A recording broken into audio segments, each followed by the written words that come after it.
இனி summer holidays கண்ணு கால் GT ஹாலிடேஸ்க்கு பண்ணு.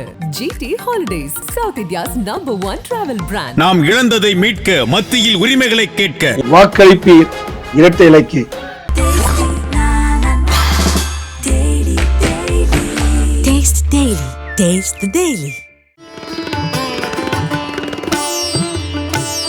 தனுசு ராசிக்காரர்களுக்கு குரோதி வருடத்தில் ஒரே ஒரு விஷயம் அவங்களுக்கு ரொம்ப நாளுக்கு அப்புறம் ஜெயம் என்னன்னா, 7.5 சனிலேருந்து முழுவதுமாக விடுபட்டாங்க. சனி இப்போ 3ஆம் இடத்தில் இருக்கக்கூடிய அமைப்பில் தான் அந்த குரோதி வருடம் அது. அதனால் எடுத்த காரியத்திலெல்லாம் அவங்களுக்கு நிம்மதி ஏற்படும். கணவன் மனைவிக்கு, அதாவது இவர்களுக்கு மனைவியாக இருந்தால் கணவனுக்கு ரொம்ப நல்ல நேரம், மனைவியாக இருந்தால் கணவனுக்கு, அதே போல் கணவனாக இருந்தால் மனைவிக்கும் நல்ல நேரம். அதனால் உங்களுடைய ஆப்போசிட் செக்ஸுக்கு, உங்களுடைய ஜோடிக்கு ரொம்ப அற்புதமான நேரம். அதுவே உங்களை மிகப்பெரிய அளவு சந்தோஷத்தை ஏற்படுத்தி தரும். ரொம்ப நாளுக்கு அப்புறம் உறவினர்களை சந்திக்கிறதெல்லாம் ஏற்படும். அது ஒரு பெரிய ஒரு நிகழ்ச்சியாக காணப்படும். அடிக்கடிக்கு பயணங்களை மேற்கொள்ளக்கூடிய ராசிக்காரர்களாக தனுசு ராசிக்காரர்கள் இருப்பாங்க. என்ன வேலை செய்கிறோன்னு சொல்கிறதுக்கு வருத்தப்பட்டு கொண்டு இருப்பாங்க, என்ன படிக்கிறோன்னு சொல்கிறதுக்கு வருத்தப்பட்டு கொண்டு இருப்பாங்க, என்ன உத்தியோகத்தில் இருக்கிறோம், என்ன வியாபாரம் செய்கிறோன்னு எல்லாமே நொடிஞ்சு போயிருப்பாங்க. ஆனால் இந்த குரோதி வருடத்தில் திருப்பி ரொம்ப ஸ்டைலாக வரக்கூடிய அமைப்பு ஏற்படும். ஸ்கூட்டர்லேயே போயின்னு இந்த தனுசு ராசிக்காரங்க திடீர்னு கார் வாங்கிட்டு வருவாங்க. அக்கம் பக்கம் வீட்டுக்காரெல்லாம் நொந்து நூடுல்ஸ் ஆகிடுவான்.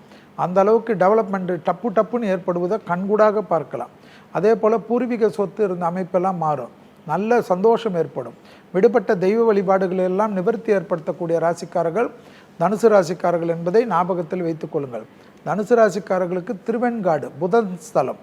திருவெண்காடு புதஸ்தலத்தில் 3 குளத்தில் கைகால் கழுவிட்டு அங்கே இருக்கக்கூடிய விநாயகர் அகோரமூர்த்திக்கு அர்ச்சனை பண்ணாலே, அந்த கோயிலில் 17 பிரசாதத்தை வாங்கி தானம் கொடுத்துட்டு வந்தாவே மிகப்பெரிய விசேஷமான அமைப்பு ஏற்படும். எந்த தனுசு ராசிக்காரங்கள் எப்பொழுதும் செய்யக்கூடிய பரிகாரம் தான் நான் சொல்லி கொண்டு வருவது மிகப்பெரிய ஆச்சரியத்தில் ஏற்படுத்தும் என்பதை ஞாபகத்தில் வைத்துக் கொள்ளுங்கள். கல்யாணத்தில் மட்டும் சிறு சிறு தடைகள் காணப்படுவதனால், கல்யாண தடைகள் காணப்பட்ட தனுசு ராசிக்காரர்கள் குலதெய்வத்தை கண்டிப்பாக போயிட்டு பார்த்து வருவது நல்லது. தனுசு ராசிக்காரர்களுக்கு இந்த ஆடை ஆபரண சேர்க்கையெல்லாம் ரொம்ப பிரியம் இல்லாமல் இருக்கும். ஆனால் தயவுசெய்து இந்த டைமில் போய் உங்களுக்கு மனசுக்கு பிடிச்ச ஆடை ஆபரண சேர்க்கைகள், நகையாக இருக்கட்டும், நகை விற்கிற விலைவாசிக்கு செல்வி சொல்கிறாருன்னு இல்லை, அந்த அளவுக்கு உங்களுக்கு வாய்ப்பு கிடைக்கிறத ஏதாவது ஒரு இன்வெஸ்ட்மெண்ட் பண்ணுறது ரொம்ப நல்லாயிருக்கும். நிலம் சம்மந்தப்பட்ட விஷயம், வீடு சம்மந்தப்பட்ட விஷயம், தைரியம் சம்மந்தப்பட்ட விஷயம் நல்ல முன்னேற்றம் ஏற்படும். வண்டி வாகனத்தில் பிரச்சனையாக இருந்த தனுசு ராசிக்காரர்கள் மனதுக்கு பிடித்த வண்டி வாகனம் வாங்கக்கூடிய அமைப்பு ஏற்படும். நல்ல வண்டி வாகனம் வாங்கிக்கோங்க. ஆனால் ஓட்டுறதுக்கு மட்டும் ஏதாவது எங்கேயோ இருக்கிற டென்ஷனை வச்சுக்கின்னு வண்டி ஓட்டிட்டு ஏதாவது பிரச்சனை ஆகிட்டு, இந்த செல்வி சொன்னனால தான் நான் புது வண்டி வாங்கினேன்ட்டேன். வண்டி வாகனத்தில் 180 கிலோமீட்டர் ஓடலான்னு இருக்கும். நம்ம சிட்டி ரோட்டில் 30 கிலோமீட்டர் தான் ஓட்டணும். அதுக்காக 100 கிலோமீட்டரில் ஓட்டிட்டு எதாவது வாங்கிட்டு என்னை திட்டின்னு இருக்கிறதுக்கு எனக்கு வந்து இது போட்டு மெசேஜ் போட்டுன்னு இருக்கிறத மட்டும் தயவுசெய்து விட்டுருங்க. ஏன்னா அற்புதமான அமைப்பு, வாகன அமைப்பில் அனுகூலம், எதிர்பார்க்காத இடத்துலேருந்து நல்ல செய்தி, ஏதாவது அடிமை தொழிலிருந்து தனிப்பட்ட தொழில் தொடங்கலாம் என்று நினைக்கக்கூடிய தனுசு ராசிக்காரர்கள் இந்த குரோதி வருடத்தில் தைரியமாக தொடங்கலாம். இரத்தபந்த உறவுகளுடைய வீட்டில் நல்ல விஷயங்கள் நடக்கும். அதே சமயம் இரத்தபந்த உறவுகள் அந்த விசேஷத்தில் உங்களை கண்டுக்கலன்னு சொல்லிட்டு அவ்வளோ பேர் இருக்கிற இடத்துல போட்டு கடித்து கொதறிடாதீங்க.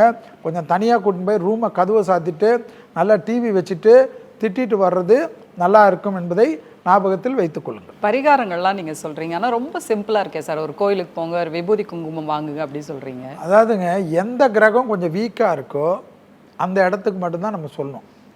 இப்போ நிறைய பேர் எப்படி நினைக்கிறாங்க, பிதிருதோஷம் இருக்குதுன்னு வச்சுங்களேன், ராமேஸ்வரத்தில் போய் திலக்கோமம் பண்ணால் சரியாயிடும். அப்படி திலக்கோமம் பண்ணவங்களுக்கெல்லாம் திலக்கோமம் பண்ணுறவங்களுக்கெல்லாம் இது வரைக்கும் எப்படி சரியாயிருக்குன்னு எனக்கு காட்டுங்க. ஆனால் பிதிருதோஷம் இருக்குது, பூர்வ புண்ணியஸ்தானம் தோஷம் இருக்குதுன்னு வச்சுங்களேன், எந்த கிரகம் எந்த தோஷத்தை கொடுக்குதுன்னு பார்த்து அந்த நாளில் பசுமாடுக்கு ஏதாவது ஒரு உணவு கொடுத்தா அந்த தோஷம் அவங்கள காப்பாற்றும். இவ்வளோ தான் சிம்பிள். உங்களுக்குன்னு இருக்கக்கூடிய கோயிலுக்கு போயிட்டு சும்மா சாமிக்கு போயிட்டு 1 லட்ச ரூபாயில் நீங்கள் பண்ணுறதோட வெறுமனை போய் பசுனை கொடுத்தாலே உங்களுக்கு அவ்வளோ நல்லது நடக்கும். அது வந்து மானசீகமாக பண்ணணும். அதே போல் இப்போ நான் சொல்கிற கோயிலெலாம் சொல்கிறேன்னு வச்சுங்களேன், இப்போ பெருமாளுக்கு போங்க, விஷ்ணுவுக்கு போங்கன்னா இந்த விஷ்ணு சகஸ்ரநாமத்தை கேட்பது, விநாயகர்னா காரியசக்தி மாலை கேட்பது, முருகரை சொல்கிறோன்னா சண்முகர் கவசத்தை கேட்பது, இப்படி அந்த மந்திரங்கள் உங்களுக்கு ஏற்ற மந்திரத்தை கேட்க கேட்க, மந்திரம்னா ஒரு தடவை மட்டும் இல்லை, அந்த வீடியோ இப்போ தான் வந்து உங்களுக்கு மிக்சிங் போட்டு விட்டா அது பாட்டு ரிப்பீட் வரப்போகுது. அது பாட்டு ஓடிக்கினே இருக்கட்டும், நீங்கள் பாட்டு உங்கள் வேலையை பாருங்களேன். காலையில் எழுந்துட்டு அது பாட்டு ஓடட்டுமே, உட்காந்து அந்த இது நோன்றதோட இந்த பக்தி பாடல் வந்து உங்கள் லைஃப்பை மாற்றும். எவ்வளோக்கு எவ்வளோ நம்ம அதிகமாக கேட்குறோமோ அந்த ஓசை நம்மளை வந்து பெரிய அளவுக்கு மேன்மைப்படுத்தும். இப்போ அபிராமி அந்தாதி இருக்குது, அதிகபட்சமாக 24 நிமிடம். சிலவங்க வந்து ரொம்ப நேரம் நின்று நிதானமாக பாடினா 48 நிமிடம் ஆகும். நீங்கள் இந்த 24 நிமிடத்தில் இருக்கிறதே திருப்பி மிக்சிங் போட்டு விட்டால் காலையில் 1 ஹவருக்குள்ளே அது 3 வாட்டி ஓடிடும். உங்களுக்கு அவ்வளோ நல்லது நடக்கக்கூடிய அமைப்பு ஏற்படும்.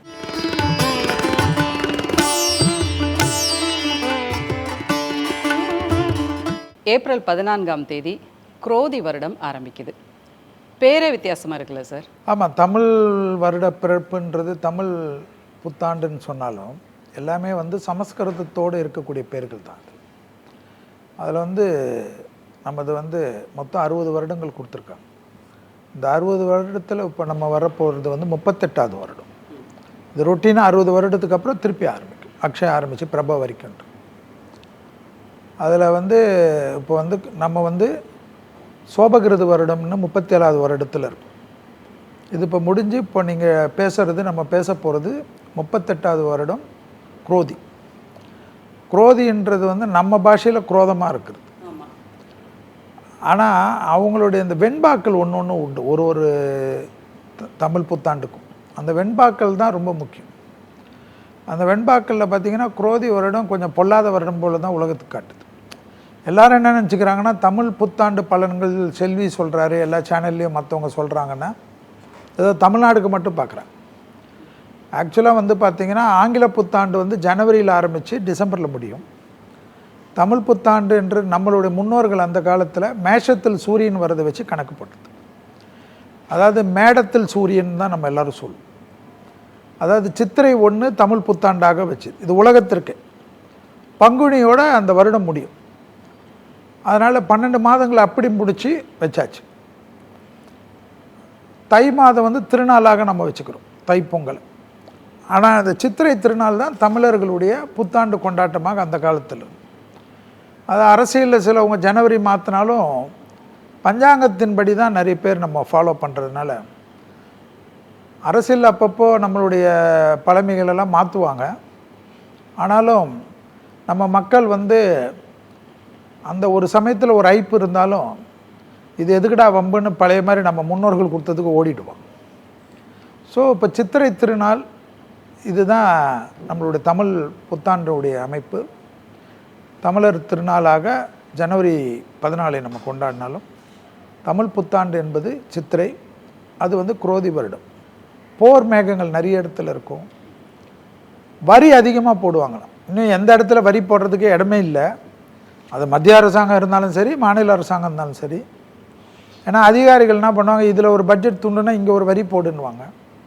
ஸோ இந்த வரி விதிப்பு வந்து சுற்றி இனி வந்து டிபேட்டு மற்றதுலலாம் பார்த்திங்கன்னா வரியை பற்றி தான் பேசுவாங்க.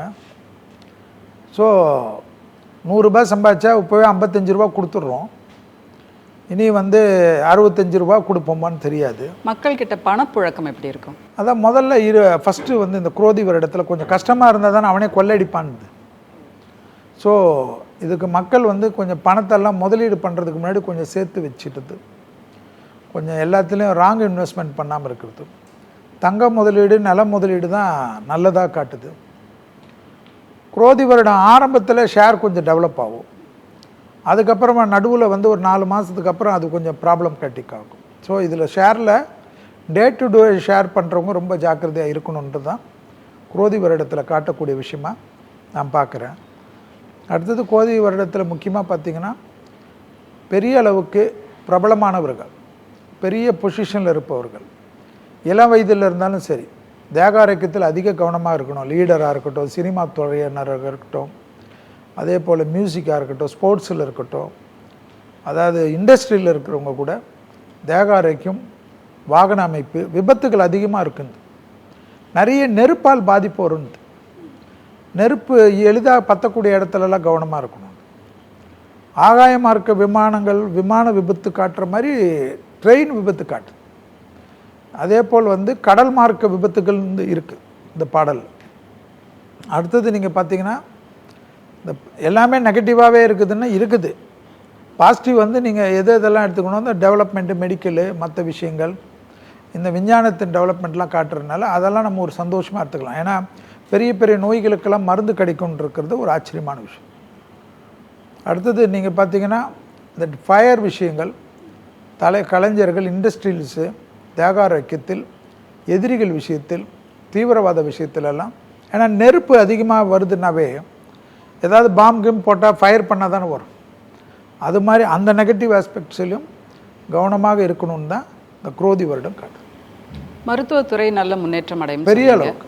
கொரோனா மாதிரி ஏதாவது வியாதிகள், புது நோய்கள் வரும்ன்றது தான் இருக்குது. நோய்கள் வந்து கொண்டே இருக்கும். ஆனால் அதில் வந்து மக்களை அச்சுறுத்துறதுக்கு மாதிரி இல்லை, அதற்கேற்ற மாதிரி அதிலிருந்து வெளியில் வருவார்கள் தான் காட்டும். இனி சம்மர் ஹாலிடேஸ் கண்ணு கால் ஜிடி ஹாலிடேஸ்க்கு பண்ணு. GT Holidays, South India's number 1 travel brand. நாம் இழந்ததை மீட்க, மத்தியில் உரிமைகளை கேட்க. வாக்களிப்பீர் இரட்டை இலக்கு.